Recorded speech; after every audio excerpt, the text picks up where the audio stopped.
Yang siap dengarkan firman Tuhan katakan amin. Waduh, suaranya belum terdengar semua nih. Yang siap dengarkan firman Tuhan katakan amin. Yang di belakang kanan aku belum dengar nih. Yang siap dengarkan firman Tuhan katakan amin. Oke. Nah, kita akan belajar pagi ini dengan satu tema, yaitu created in God's image, ya, diciptakan di dalam gambar Allah. Nah, teman-teman, di dalam bahasa Latin, kata created in God's image itu pakai satu kata, yaitu kata imago Dei. Katakan sama-sama imago Dei. Apa? Imago Dei. Apa artinya imago Dei? Imago Dei artinya yaitu segambar dengan Allah. Segambar dengan Allah. Engkau dan saya dicipta di dalam imago Dei, segambar dengan Allah. Katakan sama kanan kirimu, kamu dicipta segambar dengan Allah. Ayo.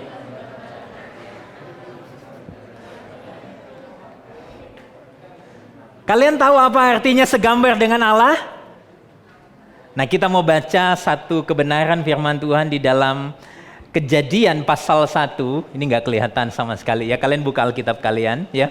Saya akan buka Alkitab saya juga ya. Kejadian pasal yang pertama. Kejadian pasal pertama ayat 21. Lalu kita akan baca ayat 24 sampai 27. Ya.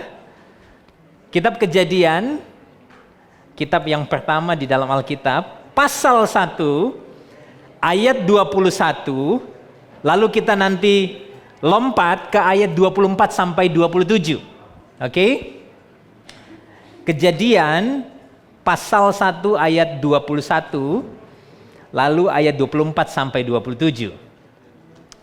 Yang pria, yang cowok baca sama Kak Nathan ya, ayat 21. Lalu kemudian yang cewek baca ayat 24, lalu 25 yang cowok lagi, 26 yang cewek, 27 sama-sama. Oke? Siap? Siap? Ayat 21 yang cowok. 1, 2, 3. Maka Allah menciptakan yang besar dan segala jenis makhluk hidup yang bergerak, yang berkeriapan dalam air, dan segala jenis burung yang bersayap. Allah melihat bahwa semuanya itu baik. Ayat 24 yang cewek.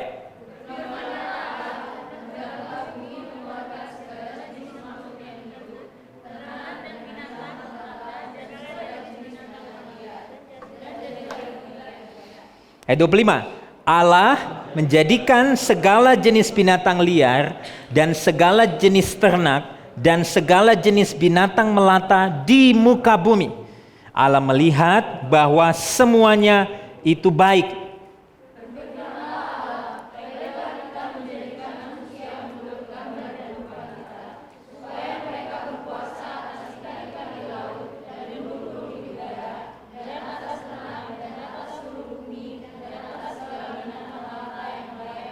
Ayat 27 sama-sama. Maka Allah menciptakan menurut gambarnya. Menurut gambar Allah diciptakannya dia. Laki-laki dan perempuan diciptakannya mereka. Nah, kalau kalian lihat di depan ini, sebetulnya Kanatan ada compare satu terjemahan Alkitab, yaitu terjemahan English Standard Version, ESV. Dalam terjemahan ESV, ayat yang kita baca tadi, waktu Allah menciptakan binatang-binatang, ciptaan yang lain, di dalam ayat 21, 24, dan 25, di situ ada satu kata yang nggak muncul di dalam, ada satu kalimat yang nggak muncul di dalam bahasa Indonesia. Frasa yang nggak muncul di sana ialah satu kalimat yang berbunyi demikian.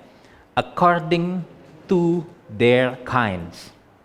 Menurut jenis mereka. Oke? According to their kinds. Jadi menurut jenis mereka. Binatang laut dicipta menurut jenis mereka.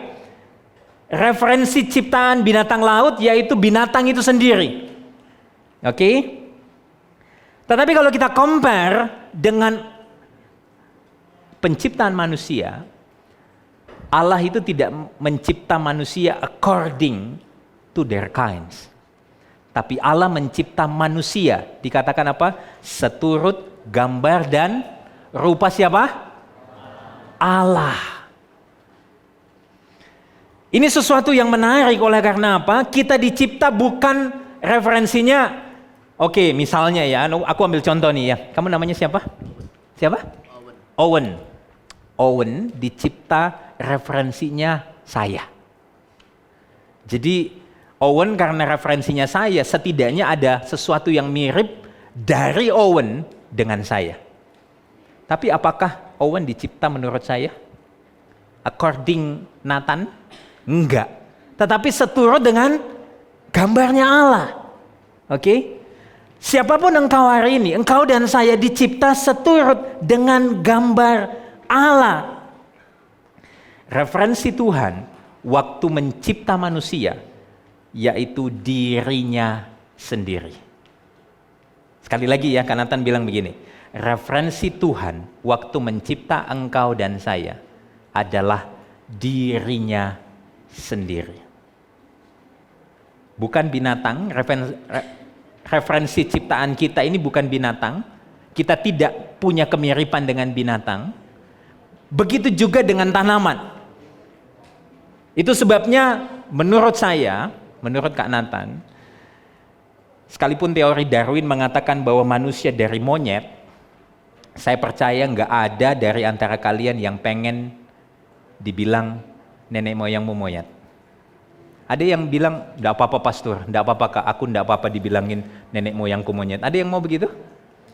Nggak ada. Kenapa? Karena referensi kita bukan dari binatang, bukan dari tanaman atau ciptaan yang lain, tetapi dari Allah sendiri. Kesimpulannya apa?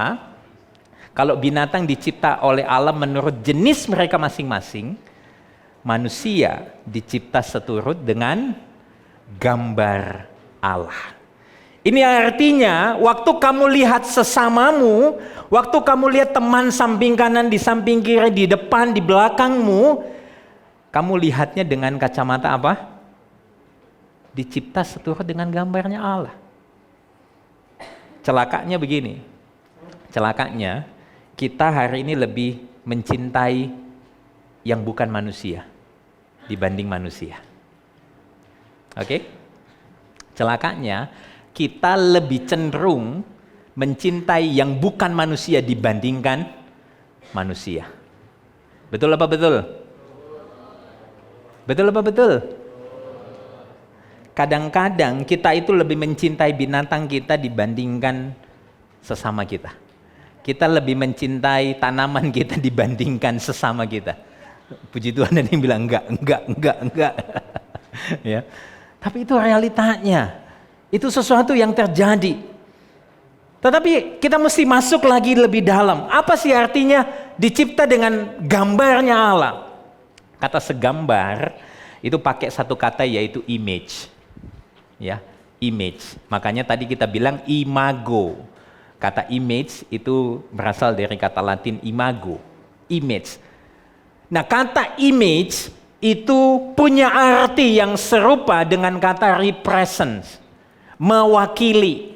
Sehingga engkau dan saya dicipta dengan gambarnya Allah. Artinya apa? Engkau dan saya di dalam dunia ini mewakili siapa? Siapa? Tuhan. Engkau dan saya mewakili Tuhan. Tetapi di dalam hal apa? Di dalam hal apa kita mewakili Tuhan? Nah, coba kalian perhatikan di dalam ayat yang ke-28 Kejadian pasal 1. Coba buka Alkitabnya, Kejadian 1 ayat 28, kita baca sekali lagi sama-sama ayat ini, Kejadian 1 ayat 28. 1, 2, 3. Allah memberkati mereka, lalu beranak cuculah dan bertambah banyak. Penuhilah bumi dan taklukkanlah itu. Berkuasalah atas dan atas. Engkau dan saya represent Allah, mewakili Allah di dalam dunia ini. Artinya apa? Ketika Tuhan mencipta engkau dan saya segambar dengan Dia, Allah memberikan perintah. Supaya apa? Supaya engkau menguasai bumi ini. Supaya engkau menaklukkan bumi ini. Ini adalah sebuah perintah di mana Allah itu seolah-olah memberikan kuasanya kepada engkau dan saya untuk menjaga bumi ini. Nah, ini sesuatu yang menarik sekali. Nah, waktu Kanatan merenungkan bagian ini, Kanatan diingatkan oleh seorang teolog yang namanya Wayne Grudem. Wayne Grudem ini dia memberikan 5 aspek di dalam hidup manusia yang dimana kita itu dicipta di dalam gambar Allah, kita represent, kita mewakili Allah. 5 aspek itu apa aja? Aspek yang pertama kita pelajari, oke? Aspek yang pertama, aspek moral. Aspek moral, tolong dicatat, ini sesuatu yang penting sekali. Waktu engkau dan saya dicipta seturut segambar dengan Allah, itu artinya kita itu punya aspek moral. Di mana manusia punya an inner sense, ada sebuah perasaan yang terdalam di dalam hati kita tentang apa yang benar, apa yang salah, apa yang adil dan yang tidak adil. Dan ini yang membedakan manusia dengan binatang atau ciptaan yang lain. Oke? Aspek moral, kita itu punya moralitas. Kita punya sebuah sense, sebuah perasaan tentang apa yang benar, apa yang salah, apa yang adil, apa yang gak adil. Dan ini yang membedakan kita dengan ciptaan yang lain. Waktu kamu kasih makan binatang, let's say misalnya kamu kasih makan kucing, ya, kalian punya 2 kucing, lalu kalian kasih makan 1 kucing dengan makanan yang lebih mahal dan 1 kucing dengan makanan yang lebih murah. Pernah nggak dia komplain? Kenapa dia nggak komplain? Karena naturnya kucing bukan tentang nggak fair ini. Masuk saya dikasih yang murahan, DE yang mahal, aku loh yang lebih baik sama DE. Enggak. Mereka enggak punya sense itu, tetapi kita itu punya. Contoh paling sederhana begini. Ya. Kalian lihat gambar di depan ini gambar apa ini kira-kira? Tunawisma, homeless, ya. Orang yang nggak punya tempat tinggal, dia mungkin sendirian. Saya boleh nggak minta 3 orang volunteer maju ke depan dong? Boleh? Ayo, come on. Nah, cepet nih. Yes, come on, 3 orang. Yes, good. Ya, berjejer di sini, berjejer di sana. Lo 1. Ayo, come on, ya. Ya, 1 sini nggak apa-apa. Ya, atau situ deh 3-3 nggak apa-apa, bro, sana. Nah, ini aku punya apa? Aku punya permintaan sama kalian. Coba bayangkan kalian itu adalah orang yang homeless. Bayangin aja, bayangin ya. Ya, ini bukan kisah sebenarnya, ya. Tolong jangan ditangkap ini sebagai kebenaran, ya. Ya, bayangkan kalian ini adalah orang homeless, nggak punya apa-apa. Kalian lagi tidur di dekat stasiun kereta di sana, ya. Lalu tiba-tiba saya datang, ya. Ya, saya datang lalu saya bilang begini, kalian bertiga, aku kasih pekerjaan buat kalian. Ya. Yang 1 ini ternyata belum bertobat. Ya. Kalian, aku kasih pekerjaan, kalian kerja 8 jam untuk saya. Dan setelah kalian kerja, kemudian saya akan kasih gaji buat kalian. Setuju? Karena dia homeless, dia nggak punya apa-apa, tentu dia butuh saya, oke?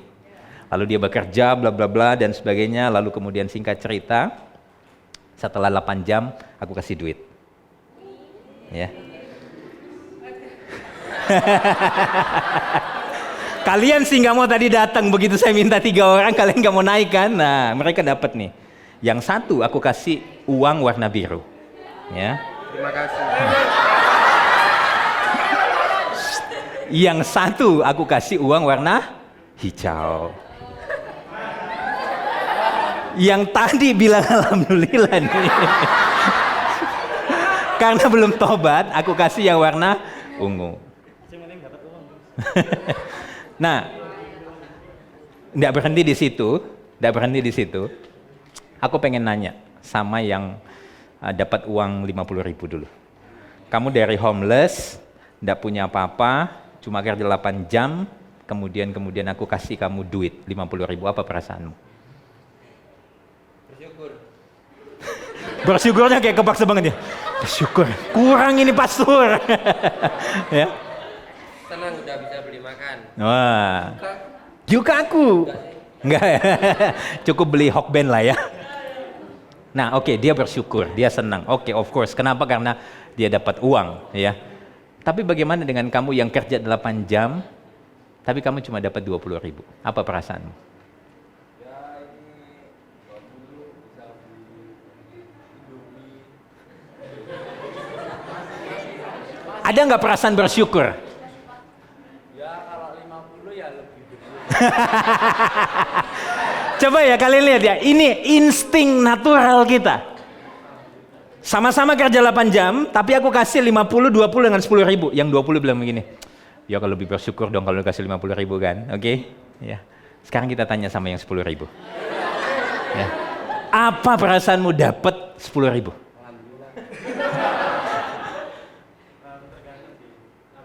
Mungkin dia bisa mikir kayak udah bekerja 8 jam tapi upahnya dia cuma dapat Apa? Perasaanmu apa? Kecewa? kecewa, tapi satu sisi bisa apa ya, lumayan dia dapat uang, jadi 10.000 ini masih bisa dibagi nasi bungkus. Wih. Puji Tuhan, ada pertobatan. Sebelum kalian duduk, ilustrasi ini pengen menggambarkan apa? Ntar, aku bilang belum duduk, ntar. Ilustrasi ini pengen menggambarkan apa? Di dalam perasaan kita, waktu kita melakukan hal yang sama, tapi kita mendapatkan sesuatu yang berbeda, ada perasaan apa? Kecewa. Pertanyaan saya, dari mana perasaan itu? Hatimu kan? Ada moralitas di sana, ada aspek moral yang membedakan kita dengan ciptaan yang lain. Nah itu membuktikan kita ini spesial. Katakan sama teman kanan kirimu, kamu itu spesial. Ya. Kalian boleh duduk. Ya, thank you. Kasih applause dong buat mereka. Thank you ya. Thank you ya. Thank you ya. Enggak, ini buat kalian aja lah. Buat kalian aja.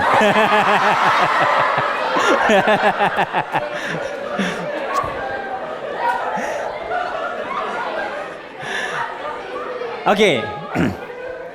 Jadi kalau nanti saya minta volunteer jangan cepet-cepetan ya. Enggak, ini bukan kampanye politik. Saya enggak sedang kampanye hari ini ya.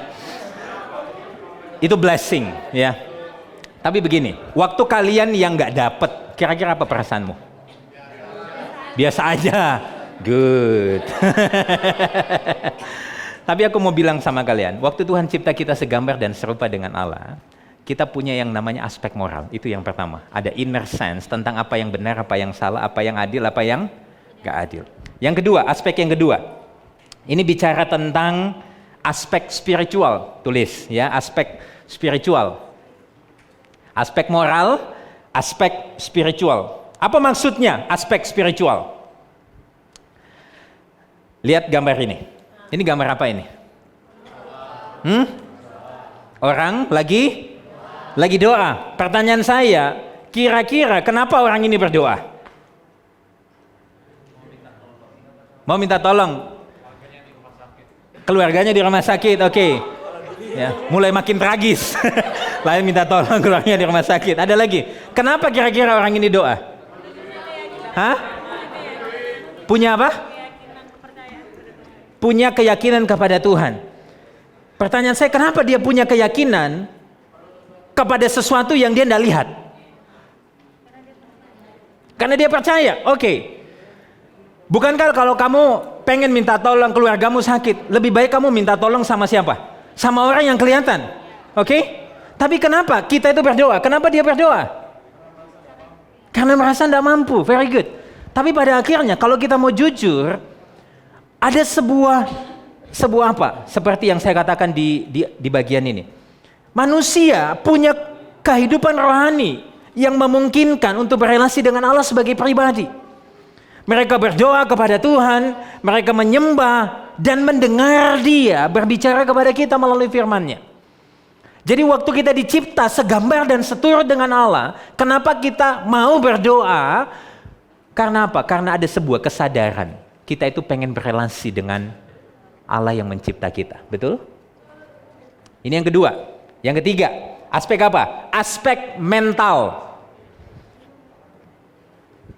Apa artinya aspek mental?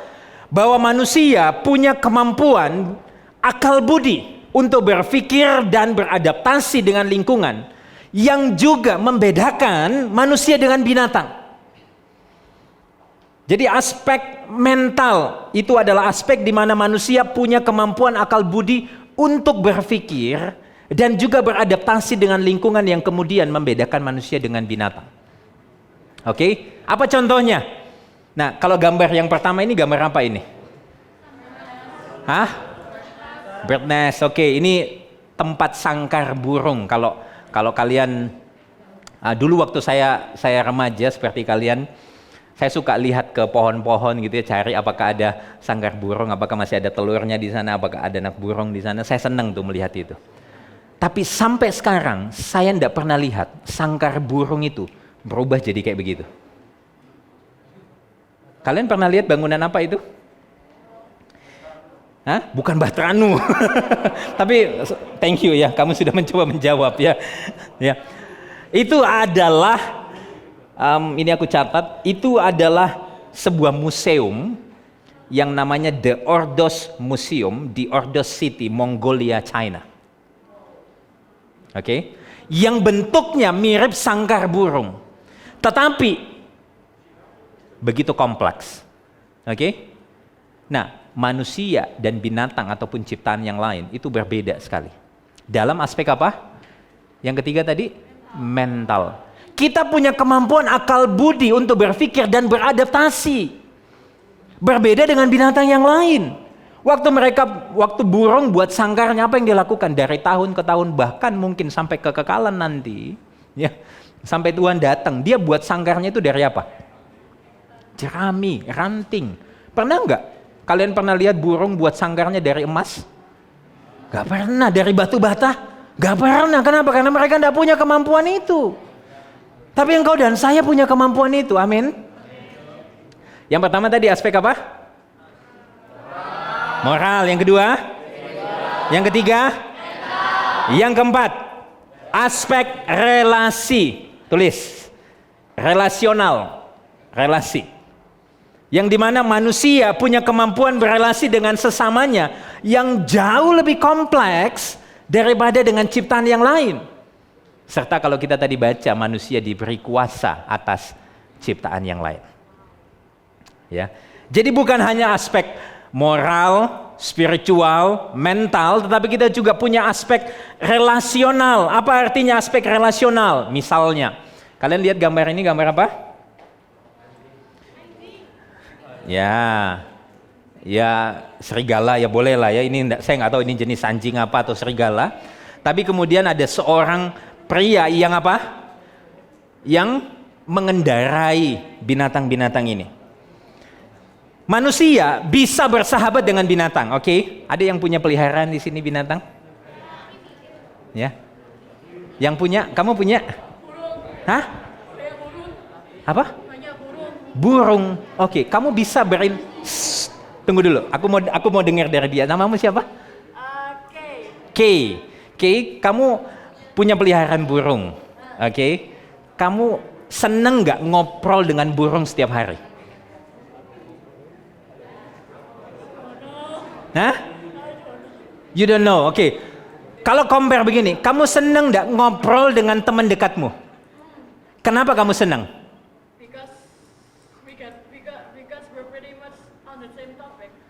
Karena kamu bisa ngobrol karena kamu punya topik yang sama ngobrol. Tapi sama burung, kenapa kamu ndak enjoy? Karena apa? Karena mungkin kamu ndak punya same topik sama dia. Karena itu burung dengan kita itu nggak ngerti bahasa burung. Exactly. Itu yang saya pengen katakan, bahwa kita dicipta segambar dengan Allah karena ada aspek relasi yang membedakan kita bisa berelasi dengan ciptaan yang lain dengan sesama kita. Oke, ini aspek yang keempat, yang terakhir, yaitu aspek fisikal. Tolong dicatat. aspek fisikal. Apa artinya manusia punya aspek fisikal? Yaitu manusia memiliki anggota tubuh yang merefleksikan karakter Allah. Apa contohnya? Teman-teman, kita ini punya telinga, ya. Kita dicipta segambar dengan Allah, bukan berarti Allah itu kemudian kayak kita, ya. Tapi kalau kita mau jujur, Alkitab berulang kali menyampaikan bahwa Allah itu mendengar. Oke? Seolah-olah Allah itu punya telinga. Jadi waktu kita dicipta segambar dengan Allah, ada aspek fisikal di mana Tuhan beri kita telinga untuk mendengar, dan ini adalah kemampuan seperti Tuhan. Sekalipun Tuhan tidak punya telinga fisik. Tuhan kasih kita mulut untuk berbicara. Ini mencerminkan apa? Tuhan juga adalah Tuhan yang berbicara.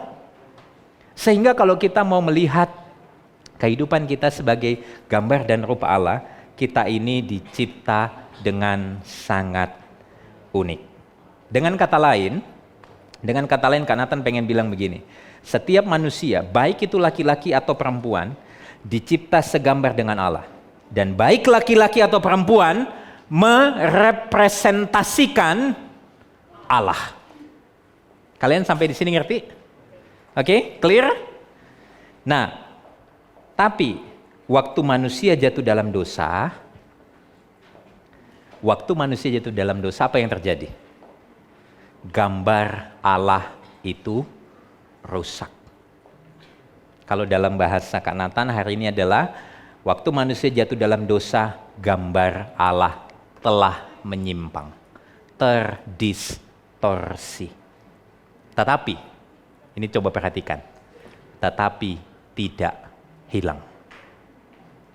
Gambar Allah itu rusak, telah menyimpang, tetapi tidak hilang. Buktinya di mana? Coba kita baca sama-sama Yakobus 3 ayat 9 sampai 10. Coba buka Alkitab kalian, Yakobus 3 ayat 9 sampai 10.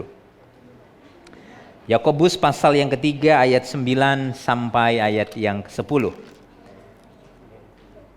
Yang cowok baca ayat 9, yang cewek ayat yang ke-10. Ya, Yakobus 3 ayat 9, yang cowok duluan, sudah dapat? Yakobus pasal 3 ayat 9.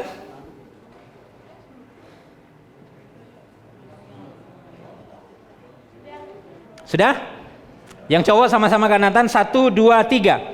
Dengan lidah kita memuji Tuhan Bapa kita, dan dengan lidah kita mengutuk manusia yang diciptakan menurut rupa Allah. Yang cewek ayat 10, 1, 2, 3.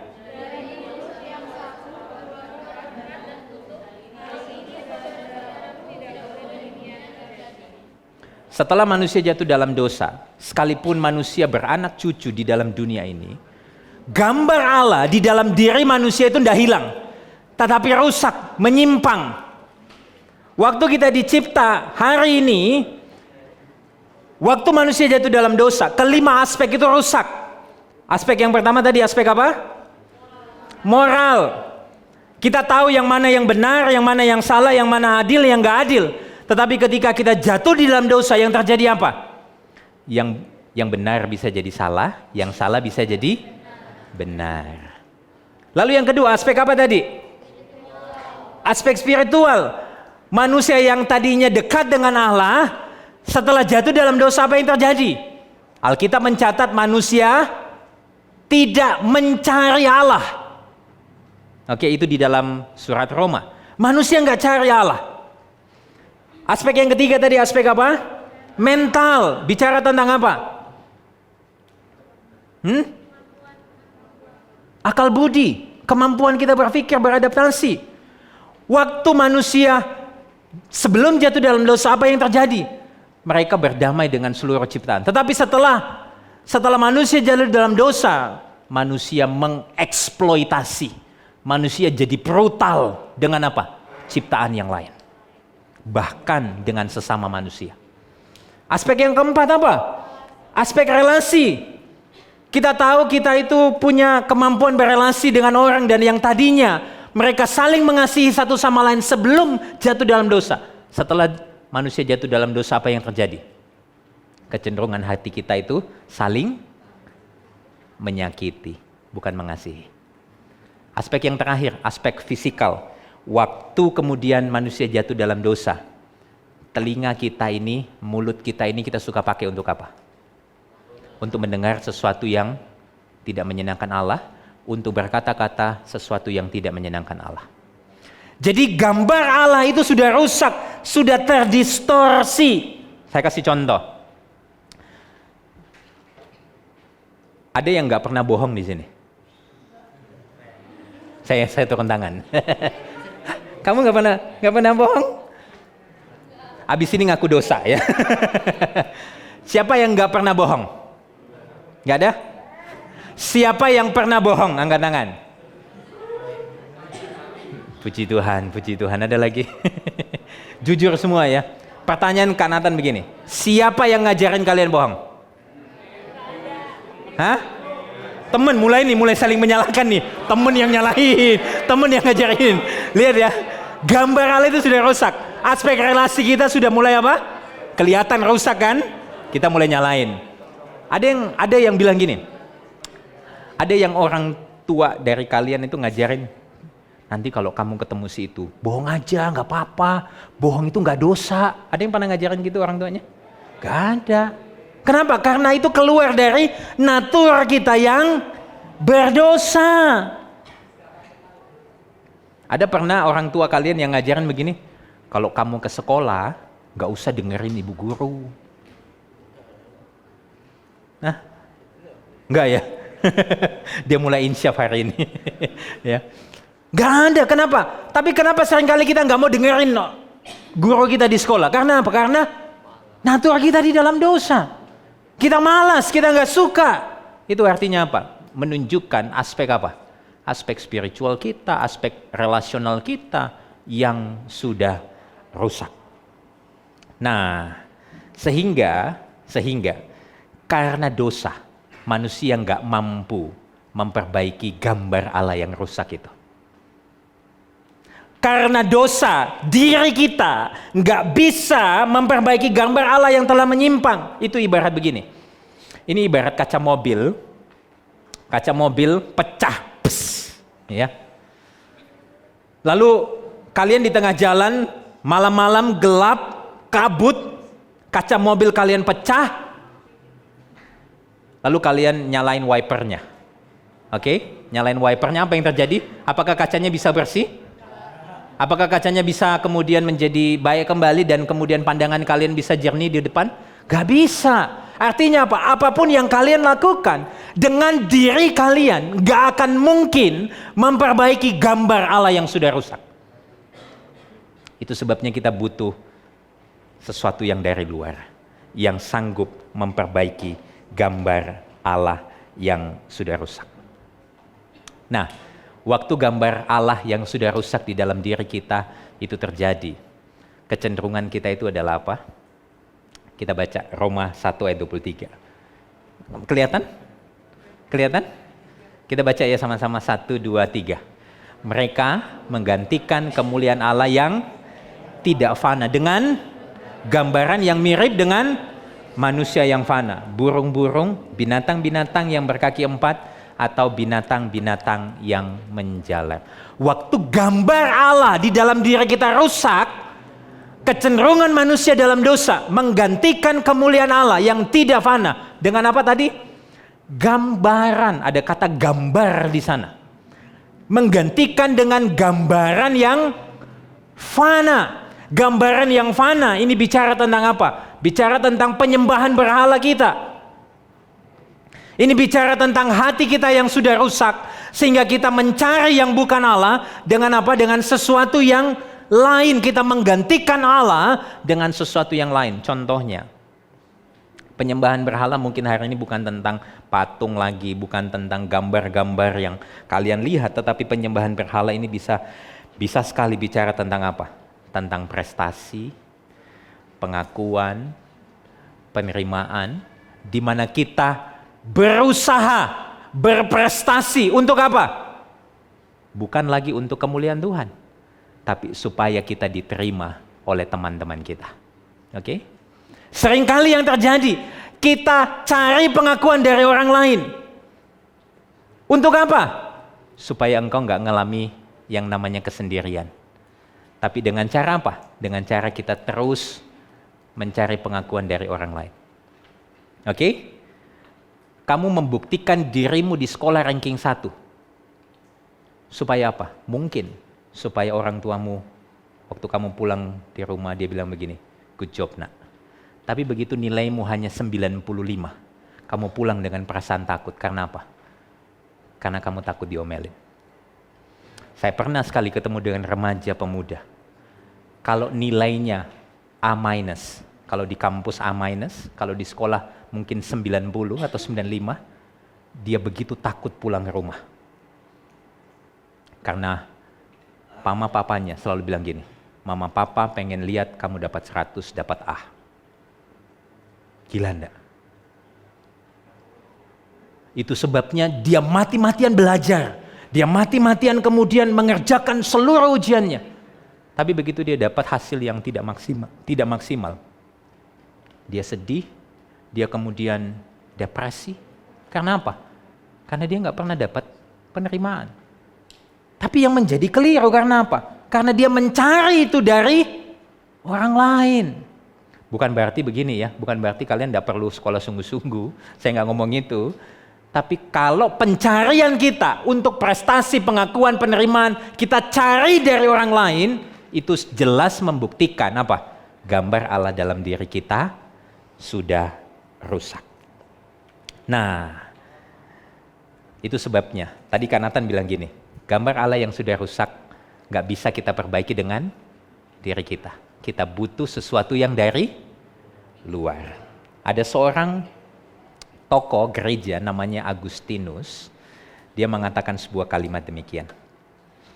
Engkau mencipta kami untuk dirimu ya Allah, dan hati kami akan terus gelisah sampai kami menemukan ketenangan di dalam Engkau. Artinya apa?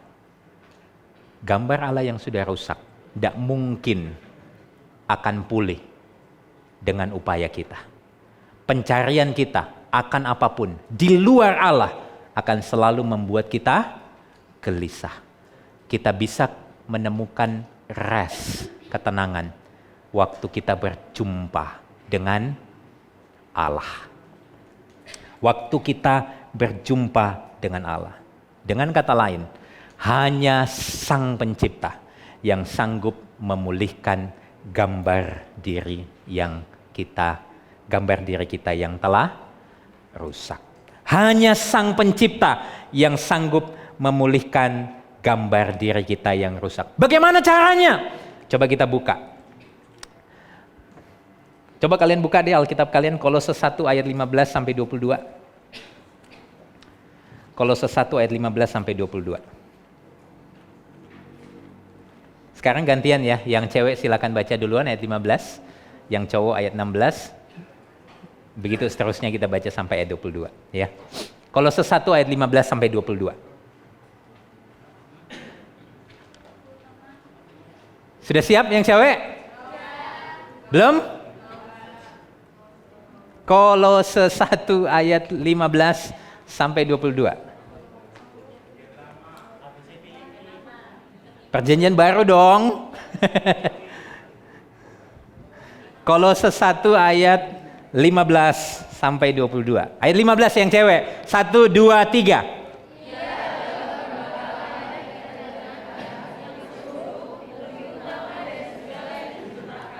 Ayat 16. Karena di dalam dialah telah diciptakan segala sesuatu. Dan yang tidak kelihatan, baik singgasana maupun kerajaan, baik pemerintah maupun penguasa, segala sesuatu diciptakan oleh Dia dan ayat 17.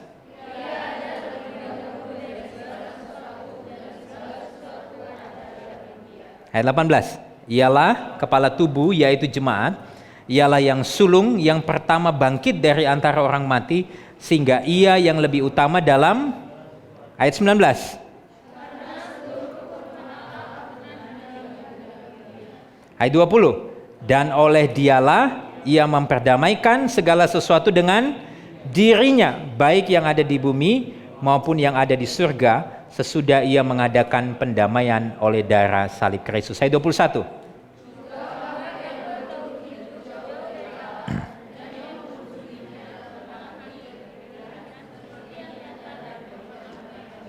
Ayat 22. Sekarang diperdamaikannya di dalam tubuh jasmani Kristus oleh kematiannya, untuk menempatkan kamu kudus dan tak bercela dan tak bercacat di... Pertanyaan saya, di dalam ayat 15 dikatakan ia adalah gambar Allah. Ia itu siapa? Siapa? Kristus. Kristus dikatakan apa? Gambar Allah. Engkau dan saya dicipta segambar dengan Allah, tetapi gambar dalam diri kita manusia ini rusak karena dosa. Bagaimana Allah memperbaiki gambar diri kita yang rusak? Dia mengirim anaknya yang tunggal, yang dikatakan apa? Gambar Allah yang tidak kelihatan. Bagaimana gambar Allah yang tidak kelihatan ini kemudian memperdamaikan kita dengan Allah, memperbaiki, memulihkan relasi kita, gambar diri kita yang sudah rusak. Coba kalian lihat di dalam Filipi 2 ayat 6 sampai 8. Filipi 2 ayat 6 sampai 8.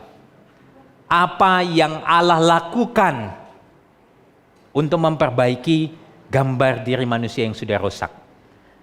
Dia mengutus anaknya yang tunggal, yang adalah gambar Allah, yang kelihatan di dalam pribadi Kristus.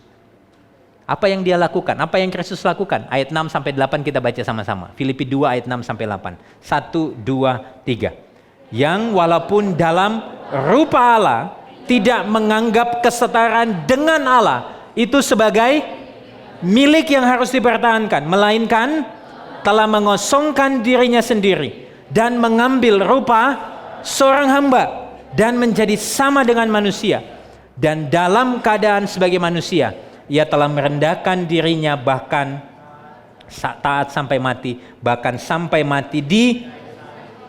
Kristus adalah gambar Allah yang sempurna, yang tidak menganggap kesetaraan dengan Allah sebagai apa?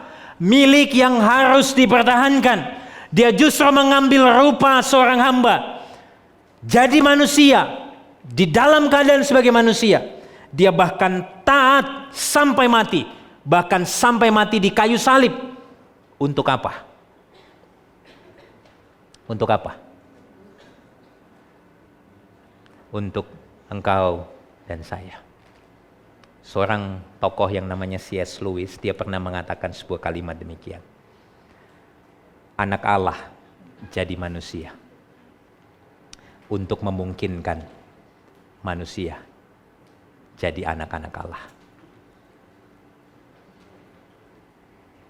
Kristus jadi manusia. Dia mati taat di kayu salib supaya engkau dan saya yang berdosa ini, yang dimana gambar Allah itu sudah rusak, seluruh aspek itu sudah rusak, hari ini engkau dan saya dimampukan untuk hidup di dalam terang Kristus. Seluruh aspek itu dipulihkan. Engkau bisa berdamai satu sama lain, engkau bisa berelasi satu sama lain, engkau bisa datang kepada Allah tanpa takut lagi. Karena apa? Karena karya pengorbanan Kristus. Ada seorang teolog dari Belanda namanya Henry Blocher. Dia mengatakan satu kalimat yang sama dengan apa yang dikatakan oleh C.S. Lewis. Dia mengatakan demikian. Di dalam Yesus Kristus yang adalah anak Allah dan juga gambar Allah, kita dipulihkan kembali kepada kemanusiaan kita sebagai gambar sejati dari pencipta kita, dan lebih dari sekedar gambar. Hari ini engkau dan saya menjadi anak-anak Allah dalam anaknya melalui ikatan perjanjian yang baru. Engkau dan saya hari ini jadi anak-anak Allah. Katakan sama kanan kirimu, engkau adalah anak-anak Allah. Katakan sama kanan kirimu lagi, gambar diri yang rusak diperbaharui, dipulihkan di dalam Kristus. Nah, apa implikasinya? Apa implikasinya dari perenungan kita hari ini? Ada dua hal. Kanatan pengen bilang dua hal sama kalian. Satu, perhatikan ya. Satu, keberhargaan diri kita tidak lagi ditentukan oleh apa kata orang, tetapi apa yang telah Kristus lakukan bagi kita. Karena karya Kristus hari ini, engkau berharga. Wow. Hidupmu, masa depanmu, siapa dirimu tidak lagi ditentukan oleh apa kata orang, tapi apa yang sudah Kristus lakukan bagi engkau di atas kayu salib. Dia menyebut engkau sebagai anak Allah. Dan itu artinya apa? Engkau berharga. Yang kedua, di dalam Kristus Allah menerima kita, bahkan memberi kita status yang baru sebagai anak-anak yang dikasihi. Artinya apa? Di dalam Kristus yang tadinya engkau terbuang, tertolak, dilupakan, tapi di dalam Kristus, karena Kristus, hari ini engkau dikasihi. Apa sih implikasinya? Sekalipun hari ini engkau ada di dalam kesendirian, engkau merasa sendiri, tapi engkau tidak akan pernah ditinggalkan. Karena ada satu pribadi yang mengasihi engkau dari hari ini sampai selama-lamanya. Amin. Hari ini engkau dicipta segambar dan serupa Allah, yang tadinya rusak dipulihkan di dalam Kristus. Engkau berharga, engkau dikasihi. Hari ini aku pengen bilang sama kalian semua, kalau hari ini ada perasaan di dalam diri kalian di mana kalian merasa tertolak oleh sahabatmu, engkau merasa tertolak oleh orang tuamu mungkin, atau mungkin engkau merasa tertolak oleh komunitasmu, tapi satu hal yang pasti, Allah nggak akan pernah menolak engkau dan saya. Karena apa? Karena Kristus sudah membayar harganya. Dia tertolak di kayu salib, supaya engkau dan saya nggak pernah lagi mengalami dan merasakan penolakan. Amin. Jadi apa perenungan kita hari ini? Ada satu pertanyaan refleksi yang saya rasa kita perlu pikirkan. Nanti kalian boleh renungkan, ya, kalian boleh pikirkan. Pertanyaannya adalah, kalau kamu adalah ciptaan yang baru hari ini di dalam Kristus, gambar diri Allah itu sudah dipulihkan di dalam dirimu. Apa yang sekarang berbeda di dalam hidupmu? Oke? Coba ya pikirin nanti ya. Hari ini satu hal yang saya rasa penting untuk kalian pikirin. Kalau gambar Allah itu sudah dipulihkan di dalam Kristus, melalui Kristus, bagi dirimu, pertanyaannya apa yang sekarang berbeda dalam hidupmu? Waktu kamu memandang sesamamu, waktu kamu diberi hikmat akal budi sebagai anak-anak Tuhan yang sudah dipulihkan gambar dirinya, apa yang berbeda? Bagaimana kamu melihat ciptaan yang lain? Bagaimana kamu berelasi dengan Allah? Bagaimana kamu berakal budi? Bagaimana kamu melihat orang tuamu mungkin? Gimana kamu melihat sekelilingmu hari ini? Mungkin ada di antara kamu yang bilangin, aku gak suka sama dia. Tapi hari ini kalau kamu tahu kebenaran ini, engkau dan saya dimampukan melihat orang yang gak kamu suka itu, yang beda sama kamu mungkin, dengan kacamata yang baru. Oke? Karena Kristus gak pernah beda-bedain kita. Dia gak pernah nolak kita karena latar belakang kita, karena status kita, karena apapun yang kita alami. Tapi dia menerima engkau. Dan tangannya selalu terbuka untuk engkau dan saya. Amin. Mari kita berdoa.